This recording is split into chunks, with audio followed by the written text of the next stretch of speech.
Once every year, billionaire Adrian Hale held a charity gala at his sprawling estate, inviting employees and their families for a rare evening of celebration. It was his late mother's tradition, one he had continued more out of respect than emotion. Adrian was known across the country as a brilliant businessman with an icy heart.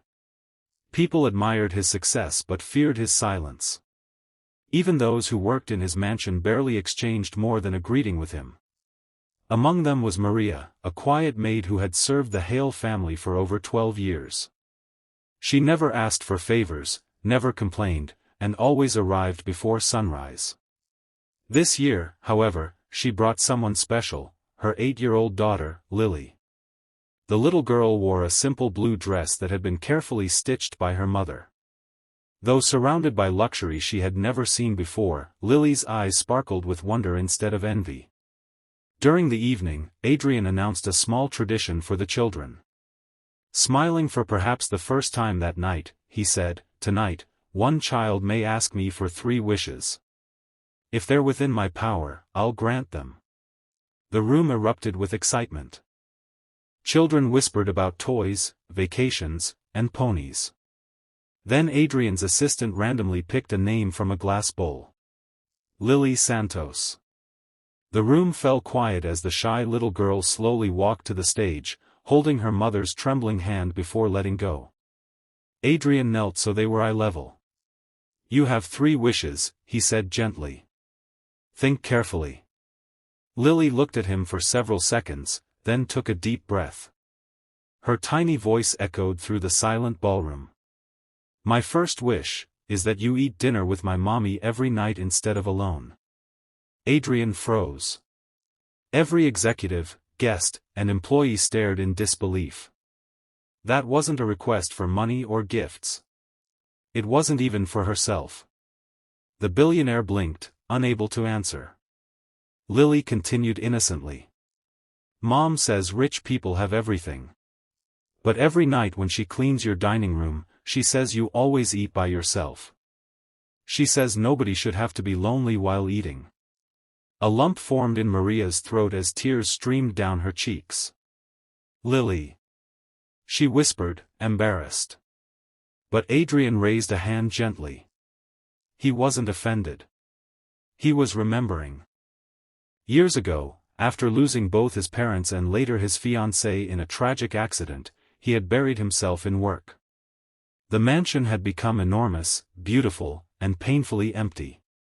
Dinner had become another task, not a moment to share. Somehow, a little girl had seen through the walls he had spent years building.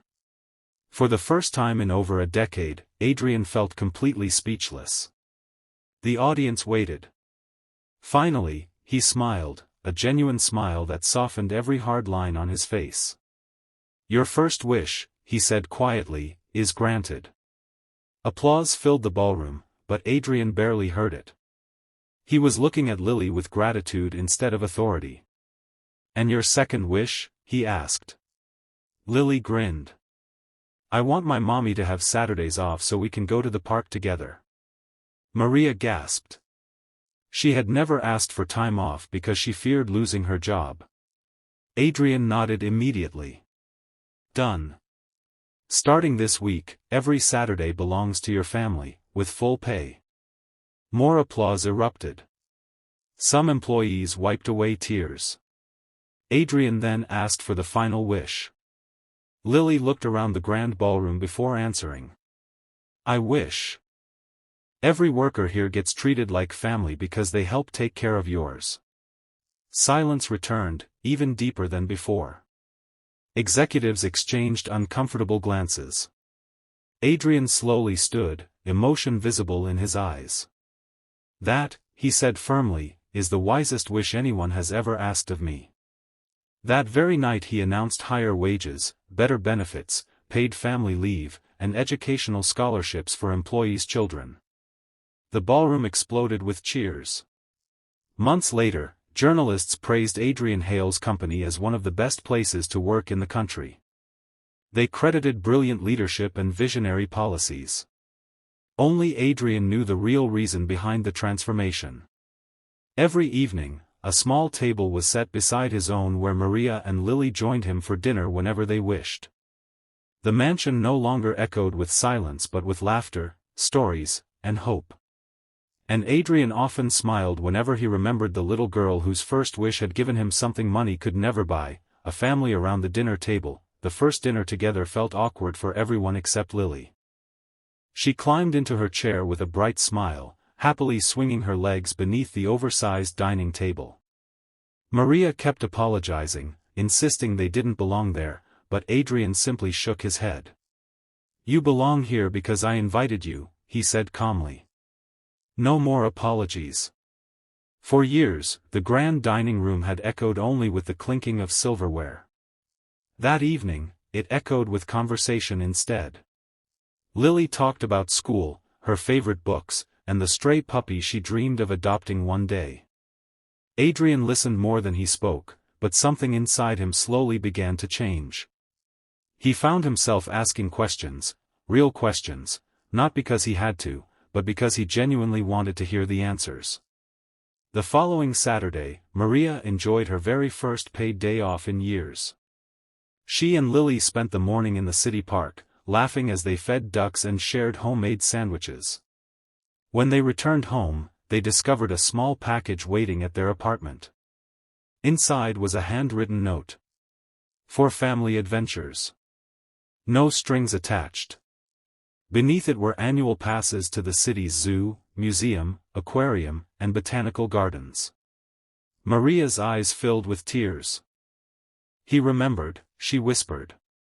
Weeks passed, and Adrian faithfully kept every promise he had made that night. Employees received better healthcare, flexible schedules, and scholarships for their children. Staff meetings no longer focused only on profits but also on people. Something remarkable happened. Productivity increased. Workers smiled more. Families stayed together. The company became stronger than ever. Business magazines called Adrian's leadership style revolutionary. Competitors tried to copy his policies, but none understood the real secret. Kindness. One rainy afternoon, Adrian visited the housekeeping department to thank everyone personally. As he walked through the hallway, he overheard two new employees talking. "I heard the boss changed because of some little girl." "No," the other replied with a smile. "He changed because someone reminded him he still had a heart." Adrian quietly walked away before they noticed him. That evening, Lily arrived for dinner carrying a folded piece of paper.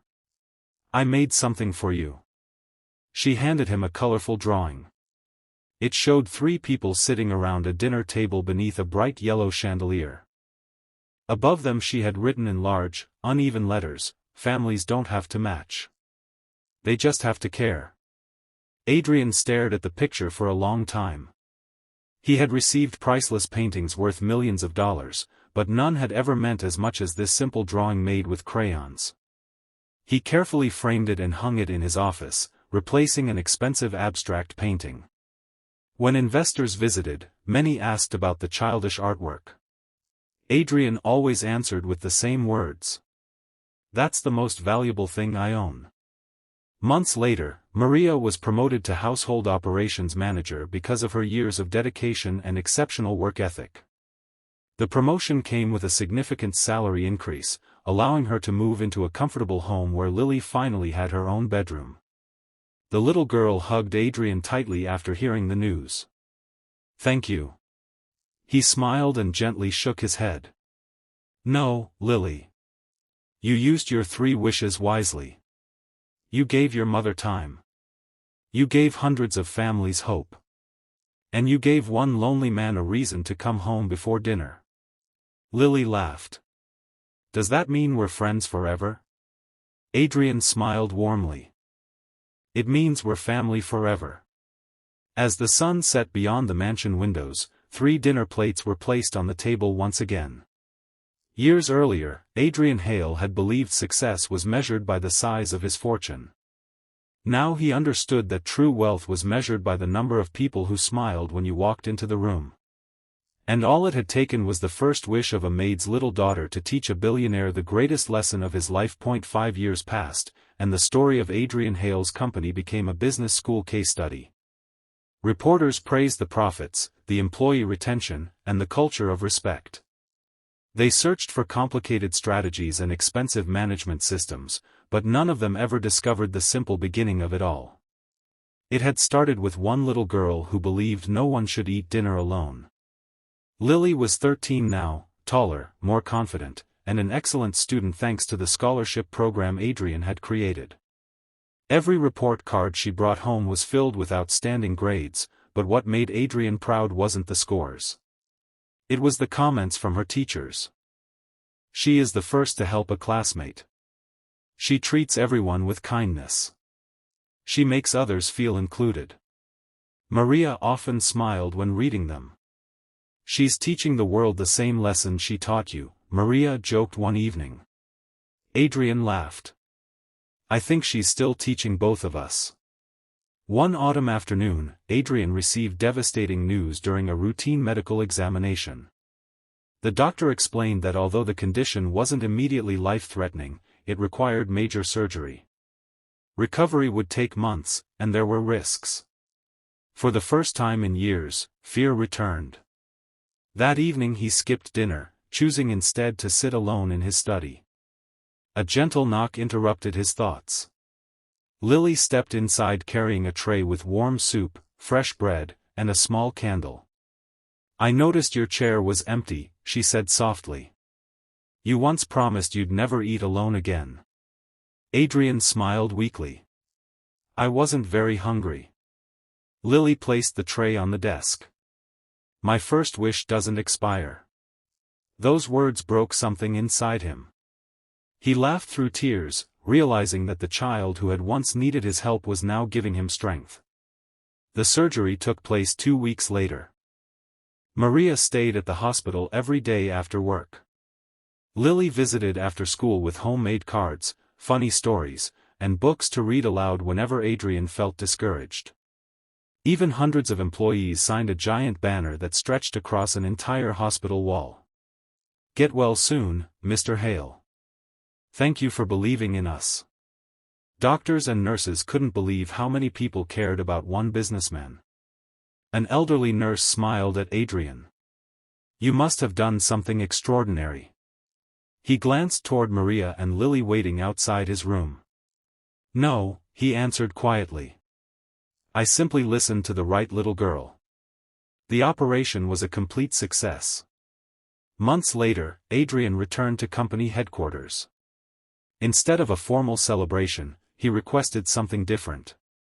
Long wooden tables were arranged in the company courtyard. Executives, cleaners, security guards, receptionists, accountants, gardeners, and their families all sat together. No VIP section. No reserved seats. Everyone shared the same meal. Before dinner began, Adrian stood to speak. I've received awards for business excellence. I've been listed among the richest people in the country. But the greatest honor of my life was becoming part of a family I never expected. He looked toward Maria and Lily. Years ago, a little girl asked me to share dinner with her mother. I thought I was granting her wish. I was wrong. She was granting mine. The crowd rose to its feet in a long-standing ovation. Lily, now old enough to understand the full meaning of that night years earlier, wiped away tears. She remembered standing on that stage in her simple blue dress, frightened but determined. She had only wanted one lonely man to have someone to eat with. She never imagined that a single sentence would transform hundreds of lives, build a kinder company, and give her own family a future filled with hope. As the evening ended, Adrian looked around at the laughter, the children running across the lawn, and the employees talking like old friends. His mansion had once been full of priceless treasures but empty of joy. Now, because of one little girl's 3 wishes, it had become the richest home in the world, not because of the wealth inside its walls, but because of the love shared around its table.